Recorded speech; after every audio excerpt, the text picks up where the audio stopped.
In today's video, I'm going to teach you how to issue a refund on a PayPal order. We'll go step by step so you can follow along on your own screen and feel confident that the refund is processed correctly.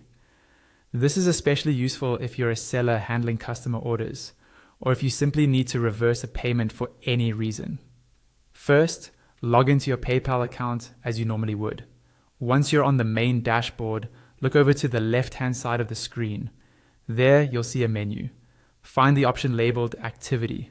Click on Activity to expand it, and then select All Transactions. This section shows you a complete list of everything that's happened in your account, including payments sent, payments received, and refunds. After the page loads, you'll see your full transaction list. Take a moment to locate the specific transaction you want to refund. You're looking for an invoice that shows a payment from type, which means money came in from a customer or payer.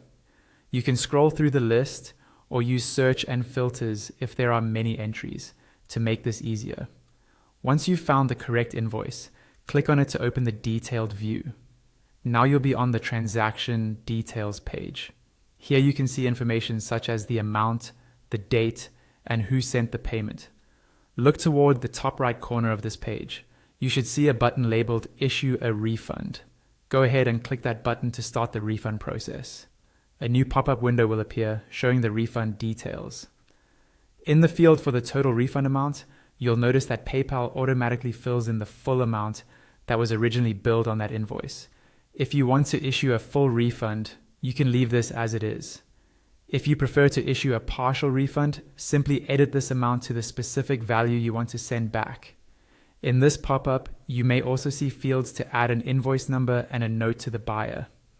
Both of these are optional, but can be very helpful.